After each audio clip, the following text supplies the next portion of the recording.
Relato sobre la muerte número 9, basado en hechos reales contados por Tomás Reyes, escrito y adaptado por Eduardo Liñán.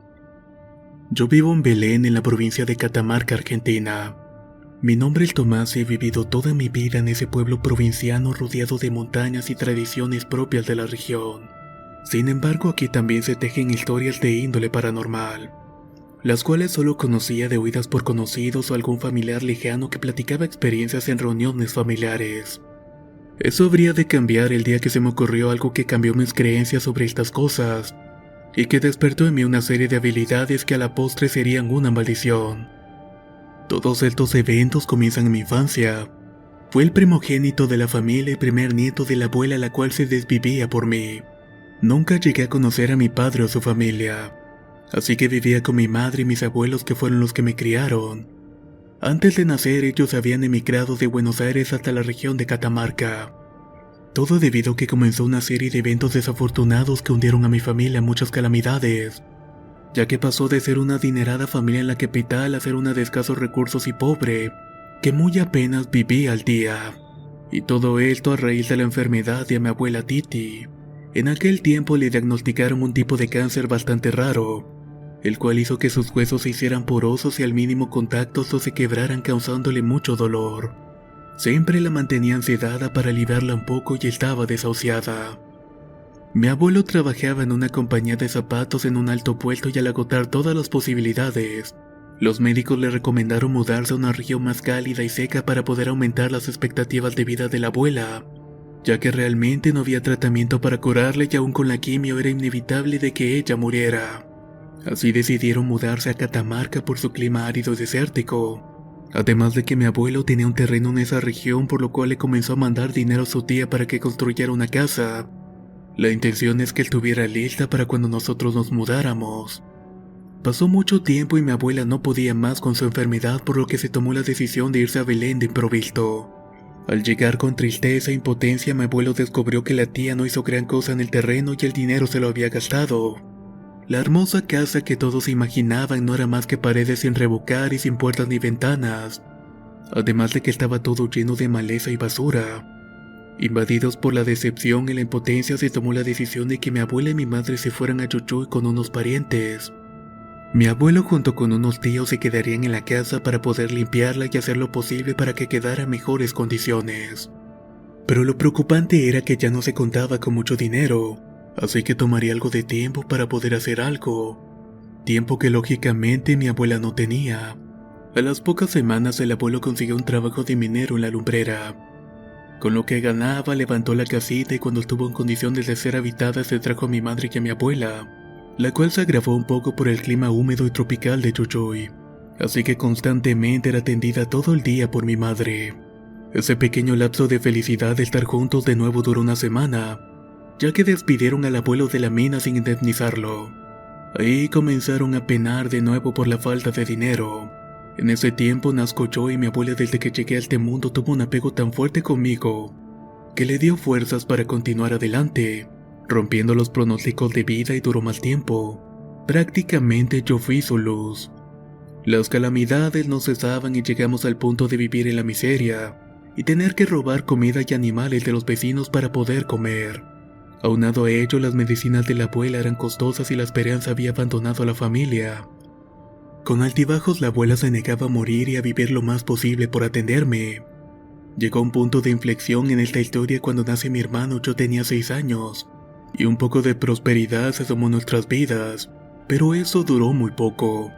A las pocas semanas, un grito de dolor se dejó escuchar por toda la casa, haciendo de madrugada y levantándonos a todos. Había sido la abuela, que se quejaba de un dolor indescriptible.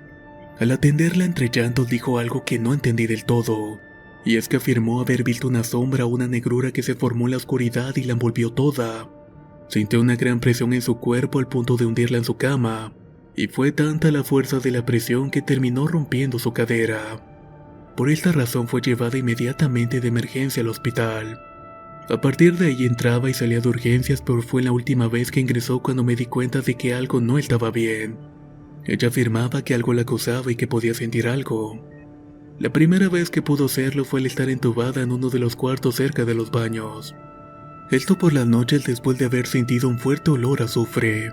Las luces de los pasillos parpadeaban y veía sombras pasar como si algo merodeaba el lugar.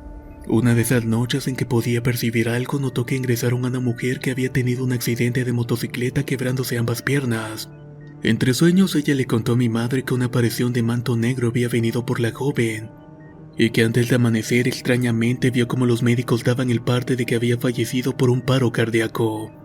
La abuela comenzó entonces a contarle cosas raras a mi madre, la cual pensaba que era un producto de su imaginación.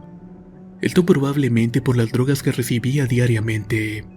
Le inquietaba mucho y más el hecho de que ella deseaba con desesperación verme y platicar conmigo, cosa que no era posible por el área del hospital en la que estaba, además de que no permitían entrar a menores.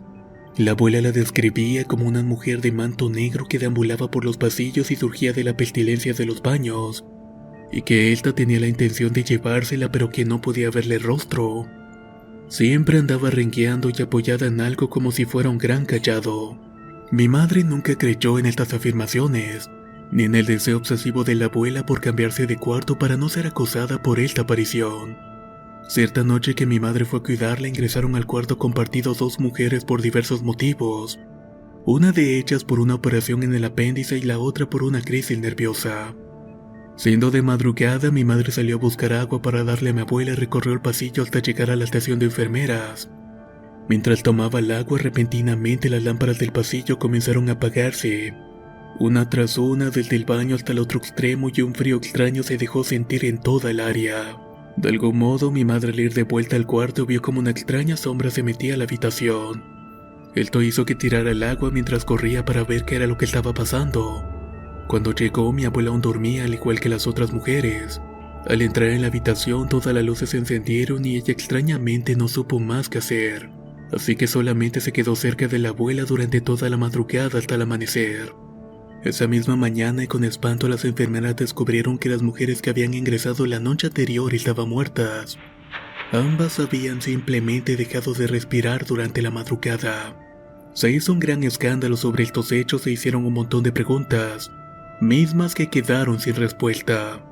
Mi abuela fue cambiada de habitación a un área más accesible para la familia, y el motivo es que ya tenía muy pocas horas de vida, por lo que todos y cada uno fuimos a despedirnos de ella, y fue cuando me tocó a mí algo que jamás podré olvidar. Sería de tarde cuando llegué a la habitación de la abuela y parecía estar durmiendo.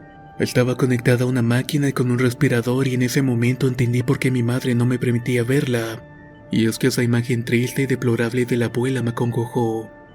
Al entrar a su lado parecía verme y decir algo que no podía entender. Entonces, y con mucho esfuerzo, se quitó el respirador y comenzó a hablar bajito, así que acerqué mi oído a sus labios y el mensaje fue el siguiente: tal vez ya no te cuide, Tommy. Ahora lo harás tú solo y cuidarás a la familia. Si escuchas voces y ves sombras que surgen en la oscuridad, no les temas y no les hagas caso. Ignora que yo te cuido y tienes esta protección que te doy. Enseguida de eso se quedó dormida y entró en paro. Mi mamá de inmediato corrió a la estación de enfermeras para buscar ayuda del médico en turno, dejándome ahí solo con la abuela. Por obvias razones me quedé solo con la abuela. Por extraño que parezca, sentí algo muy raro, y es que parecía que el tiempo se hubiera detenido. Incluso vi como el gotero del suero se paró y luego de ver esto el frío invadió la habitación. Fue tal que mi aliento se condensó y comenzó a aventar vapor por la boca. Entonces sucedió. Por el rabillo del ojo vi aparecer en la puerta del cuarto una figura que se distinguía difuminada en la realidad, haciendo que me paralizara. Era un enorme bulto negro que tapaba la luz del pasillo y parecía llegar hasta el techo. El ruido que hacía era de huesos crujir y un rechinado de dientes. Aquello simplemente lo vi acercarse lentamente hacia donde yo estaba. Mi razonamiento de niño me impidió voltear a ver qué era lo que estaba ahí, pero sabía que no era mi madre, y que tampoco eran las enfermeras. El terror que sentí hizo que mi corazón latiera tanto que pareciera escuchar sus latidos hacer eco en la habitación. Aquello pasó detrás de mí hacia el otro extremo de la habitación y me cubrió con una frialdad y una pestilencia a muerte, misma que inundó mi nariz, haciendo que temblara y rechinara mis dientes por el frío y por el miedo. Cerré mis ojos tan fuerte que mis párpados me lastimaron, y entonces sentí el aliento de aquella aparición cerca de mí. El golpeteo de huesos hizo que repentinamente abriera mis ojos y entonces la vi. Era un ser asexual de rostro tan pálido que se podía ver las comisuras de su cráneo a través de él. Era de ojos completamente negros y estaba rodeada de un manto de color negro. Sostenía un cayado hecho de huesos con el que hacía un rechinido al golpear el piso con él. Cuando me hizo una señal con sus cadavéricos dedos de guardar silencio, me oriné encima y comencé a sollozar. Enseguida vi cómo se paraba, cubriendo con su negrura la habitación y desapareciendo entre la pared como si la atravesara. Luego de eso escuché la voz de mi madre y las enfermeras mientras permanecía petrificado en la silla, donde simplemente veía con total extrañeza aquella escena. No supe más y me desmayé ahí mismo. Desperté en mi habitación y la casa parecía estar sola y no podía escuchar ningún ruido. Pero de pronto un tío entró para darme una merienda. Se inclinó sobre mí, me dio un beso y me dijo: «Lo siento, pibe. La abuela Titi ha muerto». De algún modo lo sabía. Tan solo tenía 6 años y mi mente infantil no dilucidaba muchas cosas. Con el paso del tiempo y con la edad entendí todo aquello que pasó. Y comprendí que tenía la condición de ver cosas sobrenaturales. Puedo ver sombras y escuchar murmullos en mi mente. Y cuando alguien va a morir incluso puedo ver ese halo de la muerte en las personas. Y ese rechinido del cayado tocar el piso cuando una persona está por morir.